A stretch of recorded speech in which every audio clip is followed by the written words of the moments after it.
അൻസ്വാരി സുഹരി ഉസ്താദ് എന്ന social media താരം എനിക്ക് പ്രിയപ്പെട്ട വ്യക്തിയാണ്. അദ്ദേഹത്തിന്റെ ചാരിറ്റി പ്രവർത്തനങ്ങൾ, വർഗീയതക്കെതിരെയുള്ള സരസമായ ഇടപെടലുകൾ, സാമൂഹിക തിന്മക്കെതിരെയുള്ള ബോധവൽക്കരണങ്ങൾ എല്ലാം എന്നെ ഹഠാത് ആകർഷിച്ചിട്ടുണ്ട്. എന്നാൽ മതപ്രഭാഷണ വേദികളിലെ അദ്ദേഹത്തിന്റെ പ്രകടനങ്ങൾ നിരീക്ഷിച്ചപ്പോൾ ആ കല അദ്ദേഹത്തിന് അത്ര വഴങ്ങുന്നതല്ല എന്നാണ് ബോധ്യപ്പെട്ടിട്ടുള്ളത്. കഴിഞ്ഞ കാല സംഭവങ്ങളൊന്നും ഇപ്പോൾ പറയുന്നില്ല. ഇന്നലെ കണ്ട ഒരു വീഡിയോ മാത്രമാണ് ഈ ഒരു പോസ്റ്റിന് നിമിത്തമായത്. അദ്ദേഹത്തോട് ഏതോ ഒരു സ്ത്രീ ചോദിച്ചത്രേ, ആനയെ സ്വപ്നം കണ്ടാൽ എന്താണെന്ന്. അതിന് അദ്ദേഹം ഒരക്കെയാണെന്നേറ്റ് മറുപടി പറഞ്ഞത്. ഒരു കാര്യം അൻസ്വാരി സുഹരി ഉസ്താദ് മനസ്സിലാക്കണം. ഈ പൊതുജനങ്ങൾ, സ്ത്രീകളായാലും പുരുഷന്മാരായാലും അറിവ് കുറഞ്ഞവരാണ്. അവർ ആനകളെയോ പാമ്പുകളെയോ മറ്റോ സ്വപ്നത്തിൽ കണ്ട് എന്തെങ്കിലുമൊക്കെ ബേജാറായിരിക്കുന്നവരായിരിക്കും. എന്തെങ്കിലുമൊക്കെ ഒരു ആശ്വാസത്തിന്, സമാധാനത്തിനാണ് നമ്മയൊക്കെ വിളിച്ചിട്ട് അതിൻ്റെ വ്യാഖ്യാനം ചോദിക്കുന്നത്. വ്യാഖ്യാനം പറയാൻ അറിയില്ലെങ്കിൽ അദ്ദേഹത്തോട് ചോദിച്ചിരിക്കുന്ന ആളുകളോട് അവർക്ക് മനസ്സിൽ സന്തോഷം പകരുന്ന, ഒരു വിഷമങ്ങളൊന്നുമില്ലാത്ത വിധം പോസിറ്റീവായി എന്തെങ്കിലും പറഞ്ഞ് സമാധാനിപ്പിക്കുക. കൂട്ടത്തിൽ നമുക്ക് പറയാം, സ്വപ്നമൊക്കെ കാണാനുള്ളതാണ്, അനുഭവിക്കാനുള്ളതല്ല. അതുകൊണ്ട് സ്വപ്നം കണ്ടാൽ അതിൻ്റെ വ്യാഖ്യാനമൊക്കെ നോക്കി സന്തോഷിക്കാനും പോണ്ട, വിഷമിക്കാനും ഭയപ്പെടാനൊന്നും പോണ്ട. അത് വെറുതെ ഒരു ദിവാസ്വപ്നമാണ്, അതിലൊന്നും വരാനില്ല എന്നൊക്കെ പറഞ്ഞ് സമാധാനിപ്പിക്കുക.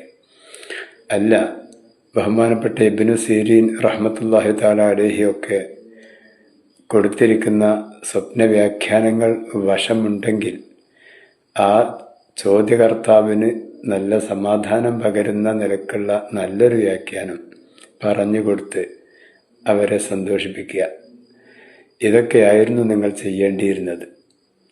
അത് പാടെ വല്ലാതെ അങ്ങ് മുഖത്തടിക്കും വിധം ഒലക്കെയാണ്, ചേമ്പാണെന്നൊക്കെ പറഞ്ഞ് അതായിരുന്നില്ല അതിൻ്റെ ഒരു നേരായ വഴി എന്ന് വിനീതമായി ശ്രദ്ധയിൽപ്പെടുത്തിയതാണ്. മറ്റൊരു കാര്യമുണ്ടായിരുന്നത്, കടം വീടാൻ എന്തു ചെയ്യണം എന്ന് ചോദിച്ചു.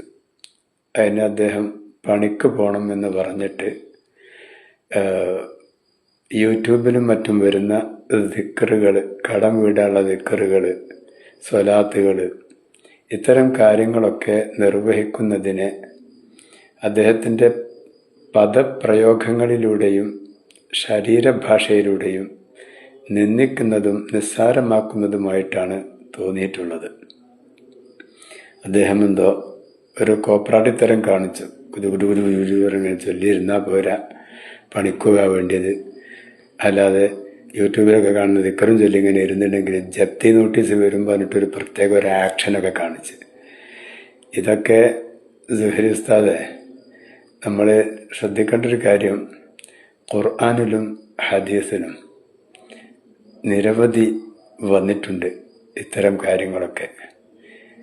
അത്തരം ദിക്റുകളും സ്വലാത്തുകളും അതുപോലെ ഖുർആനിലെ ചില പ്രത്യേക ആയത്തുകളൊക്കെ ആരെങ്കിലും യൂട്യൂബിൽ ഇട്ട് കൊടുക്കുന്നുണ്ടെങ്കിൽ അവരാരും പറയുന്നില്ല, ഇത് ചൊല്ലി അങ്ങനെ ഇരുന്നാൽ മതി, വേറൊന്നും ചെയ്യേണ്ടിയല്ല, കടം വീടിക്കോളും, ആവശ്യങ്ങൾ വീടിക്കോളും എന്നൊന്നും ഒരു യൂട്യൂബിലും ആരും ഇടുന്നില്ല. അവർ കടം വീടിക്കിട്ടാൻ പറ്റുന്ന ദിക്ർ എന്ന നിലക്ക് ഏതെങ്കിലും സ്വലാത്തോ ദിക്റോ കൊടുത്തിട്ടുണ്ടാകും. അപ്പം നിങ്ങൾ ഈ ദിക്റുകൾ ചൊല്ലിക്കൊണ്ടിരിക്കുന്ന സഹോദരിമാരെ അല്ലെങ്കിൽ സഹോദരന്മാരെ അതിൽ നിന്ന് പിന്തിരിപ്പിക്കുകയാണ് ചെയ്യുന്നത്. നിങ്ങളുടെ ഈ ഒരു പരിഹാസ ചുവയുള്ള പ്രകടനങ്ങളിലൂടെ നിങ്ങൾ അതിനെ വളരെ നിസ്സാരവൽക്കരിക്കുന്നു. പണിക്കാണ് പോകണം എന്ന് പറയുമ്പോൾ പണിക്ക് പോകണ്ട എന്ന് ഒരു ഉസ്താദും എവിടെയും പറഞ്ഞിട്ടുണ്ടാവില്ല. ഒരു ദിക്ർ കൊടുത്താലും പറയൂല. അങ്ങനെ ഇല്ലതാനും അത് നിങ്ങളായിട്ടുണ്ടാക്കിയതാണ്. അപ്പോൾ പിന്നെ ഖുർആനിൽ സൂറത്തുൽ വാഖിഅ ഓതിക്കഴിഞ്ഞാൽ ദാരിദ്ര്യം പിടിപെടൂല എന്നത് പ്രസിദ്ധമായ കാര്യമാണ്. അതുപോലെ നിങ്ങളുടെ ഗ്രന്ഥ ശേഖരത്തിൽ ഇമാം നബവി റഹ്മത്തുള്ളാഹി തആല അലൈഹിയുടെ കിതാബുൽ അദ്കാർ ഉണ്ടെങ്കിൽ അതിൽ നിരവധി ദിക്റുകൾ കാണാം. അദ്ദേഹത്തിൻ്റെ സ്വന്തം പോക്കറ്റിൽ നിന്നെടുത്തതല്ല, ഹദീസുകളിൽ നിന്നെടുത്തതാണ്.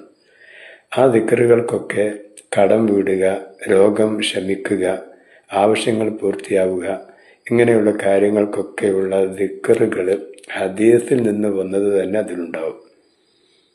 അപ്പോൾ അതിൻ്റെ അർത്ഥം അത് ചൊല്ലി അങ്ങനെ ഇരുന്നാൽ മതി, എന്നാൽ തന്നെ കാര്യങ്ങളൊക്കെ പൂർത്തിയാവും, കടക്കെ വീടുമെന്ന് ആരും പറഞ്ഞിട്ടില്ല.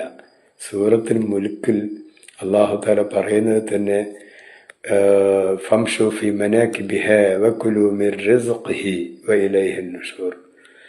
അല്ലാഹു തആല പറയുന്നത് ഭൂമിയിലെ സഞ്ചാരപാതകളിലൂടെ നിങ്ങളങ്ങനെ ജോലി അന്വേഷിച്ച് നടക്കൂ, റിസ്ഖ് അന്വേഷിച്ച് നടക്കി എന്ന് പറഞ്ഞാൽ നിങ്ങളുടെ ഭാഗത്തു നിന്നുള്ള അധ്വാനം വേണം. എന്നിട്ട് വകുലൂ മിർ റിസ്ഖിഹി, അള്ളാഹിൻ്റെ ഭക്ഷണം നിങ്ങൾ കഴിക്കണം. ഭക്ഷണം കഴിക്കാനുള്ള അവസരം കിട്ടണമെങ്കിൽ നമ്മുടെ ഭാഗത്തു നിന്ന് അധ്വാനം കൂടി ഉണ്ടാവണമെന്ന്. ശരിക്കും ഭക്ഷണം തരുന്നത് അള്ളാഹുവാണ്, അധ്വാനം നമ്മുടെ ഭാഗത്തുനിന്ന് കൂടി ഉണ്ടാവണം എന്നാണ് അതിൻ്റെ അർത്ഥം. ഇതുപോലെയാണ് ഏത് ആയത്തുകളുടെയും സൂറത്തുകളുടെയും സ്വലാത്തുകളുടെയും. സ്വലാത്തിനെ പറ്റി നിങ്ങൾ ആലോചിച്ച് നോക്കി. സ്വലാത്തിൻ്റെ ശ്രേഷ്ഠതകളും ബഹുമാനങ്ങളും പറയുന്നിടത്ത് കടം വീടല്, അതുപോലെ ആവശ്യം പൂർത്തിയാവല്, രോഗശമനം എല്ലാം സ്വലാത്തിലും വരുന്നുണ്ട്. പൂർവികരായ സലഫ് സ്വാലഹ്യങ്ങളായ മഹാത്മാക്കൾ ഒട്ടനവധി പേർ കടം വീടാൻ വേണ്ടി ചില ദിക്റുകളും സ്വലാത്തുകളൊക്കെ കൊടുക്കാറുണ്ട്. എന്ന് മാത്രമല്ല, ഈ അടുത്ത കാലത്ത് നമ്മിൽ നിന്ന് കൺമറഞ്ഞു പോയ ബഹുമാനപ്പെട്ട താജുൽ ഉലമ സയ്യിദ് അബ്ദുറഹ്മാൻ അൽ ബുഖാരി നവ്വറല്ലാഹു മർഖദ ഉള്ളാൽ തങ്ങൾ അവറുകൾ ഇത്ര വേദികളിൽ വെച്ചാണ് കടം വീടാനുള്ള സ്വലാത്ത് കൊടുത്തത്. അതിനൊക്കെ അർത്ഥം അവിടെ സ്വലാത്തും ചൊല്ലി അങ്ങനെ ഇരുന്നാൽ മതി, ദിക്റും ചൊല്ലി അങ്ങനെ ഇരുന്നാൽ മതി, എന്നാൽ തന്നെ കാര്യങ്ങൾ പൂർത്തിയാകും എന്ന് ആരും പറഞ്ഞിട്ടില്ല. നിങ്ങളത് വെറുതെ നിർമ്മിച്ചുണ്ടാക്കി പറഞ്ഞതാണ്. അങ്ങനെ ആരും പറഞ്ഞിട്ടില്ല. ഒരു ഉസ്താദും ഒരു യൂട്യൂബിലും പറഞ്ഞിട്ടില്ല. ഈ സ്വലാത്തുകളും ദിക്റുകളും ഖുർആൻ പാരായണങ്ങളും സൂറത്തുകളും ആയത്തുകളൊക്കെ കടങ്ങൾ വീടിക്കിട്ടാൻ നിമിത്തമാകും. ഇനിയിപ്പം നിങ്ങളോട് പിന്നെ കടം വീടാൻ എന്ത് ചെയ്യുന്ന ചിലപ്പോൾ പണിക്കോണം ഞങ്ങൾ പറഞ്ഞ്. ഈ പണിക്ക് പോകാൻ പറയാൻ അൻസാരി സുഹരി ഉസ്താദെ, നിങ്ങൾക്ക് വിളിക്കേണ്ട ആവശ്യമുണ്ടോ? നിങ്ങളെന്താ തൊഴിൽ ദാതാവാണോ? നിങ്ങൾക്ക് വല്ല കമ്പനിയുണ്ടോ ഒരു തൊഴിലവസരം കൊടുക്കാൻ? നിങ്ങൾക്ക് വിളിച്ചതിന് പകരം മറ്റേതെങ്കിലും വല്ല കമ്പനിയൊക്കെ നടത്തുന്ന സ്ഥാപനം നടത്തുന്ന ആരെങ്കിലും വിളിച്ചിരുന്നെങ്കിൽ അവർ തൊഴിൽ കൊടുക്കുന്നത് പ്രതീക്ഷിക്കാം. നിങ്ങളടുത്ത് എന്താ ഉള്ളത്? അപ്പോൾ നിങ്ങളോടൊരു പാവപ്പെട്ട ആൾ അങ്ങനെ വിളിച്ച് ചോദിച്ചിട്ടുണ്ടെങ്കിൽ നിങ്ങളെ ഭാഗത്തുനിന്ന് എന്തെങ്കിലും ഒരു ദിക്റ് ചൊല്ലാൻ കിട്ടിയാൽ അത് ചൊല്ലുക വഴി അത് നിമിത്തമായി വല്ല തൊഴിലും എവിടെയെങ്കിലും കിട്ടും. വല്ല കടങ്ങളൊക്കെ വീടാൻ വല്ല മാർഗവും അതിനെ പറ്റിയ ദിക്റുകൾ നിങ്ങൾ പറഞ്ഞു കൊടുത്തോളും. അത് ചൊല്ലിക്കഴിഞ്ഞാൽ കടം വീടാനുള്ള വഴി അല്ലാഹു തആല അത് കാരണത്താൽ ഉണ്ടാക്കി കൊടുത്തോളും എന്നൊക്കെ വിചാരിച്ചിട്ടാണ് അൻസാരി ഉസ്താദ് നിങ്ങളെ വിളിക്കുന്നത്. അല്ലാതെ നിങ്ങളെ വിളിച്ചിട്ട് ഒരു കാര്യമില്ലല്ലോ. നിങ്ങൾക്കെന്താ തൊഴിൽ കൊടുക്കാൻ കഴിയുമോ? അപ്പോൾ പണിക്കോണം എന്ന് പറഞ്ഞിട്ട് നിങ്ങൾ അങ്ങനെ ദിക്റുകളെയും സ്വലാത്തുകളെയൊക്കെ ഒരു കുറവാക്കി കാണിക്കുന്ന രീതിയിലുള്ള ശരീരഭാഷയും ആംഗ്യങ്ങളും പദപ്രയോഗങ്ങളൊക്കെ നടത്തിയത് അത്ര ശരിയായോ എന്ന് നിങ്ങളൊന്ന് ചിന്തിക്കാൻ വേണ്ടി പറയുകയാണ്, നിങ്ങളെ വിമർശിക്കുകയല്ല. അതുകൊണ്ട് അങ്ങനെ ഒരു ഉസ്താദും പറയൂല വെറുതെ ഇരുന്നോളി ഇത് ചൊല്ലിയാൽ മതിയെന്ന്. എന്നാൽ പിന്നെ ഇതൊക്കെ എന്താണ്? ഇതൊന്നും ചൊല്ലിയില്ല നിൽക്കുക. നിങ്ങൾ പറഞ്ഞ പോലെ പണിക്ക് പോയി ഒരു ദിക്റോ ഒന്നും ചൊല്ലാതെ തന്നെ പണിക്ക് പോയാൽ കടം വീടൂലേ? കടം വീടും. റിസ്ഖ് കിട്ടൂലേ? റിസ്ഖ് കിട്ടും.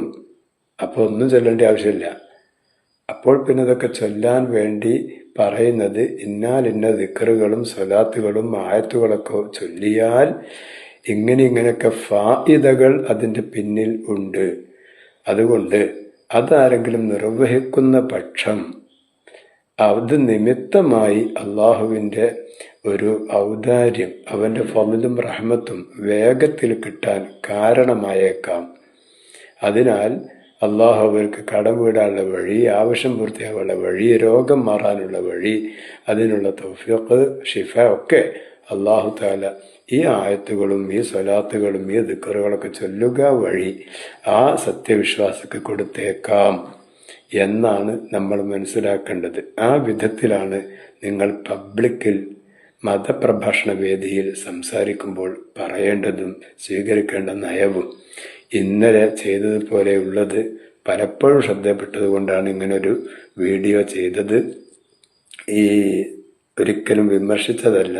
ഇങ്ങനെയൊക്കെ ചെയ്താൽ അതായിരുന്നു നന്നായിരുന്നത്, ഇങ്ങനെയൊക്കെ ആയിരുന്നു പറയേണ്ടിയിരുന്നത് എന്ന് സ്നേഹപൂർവ്വം ഉണർത്തുകയാണ്.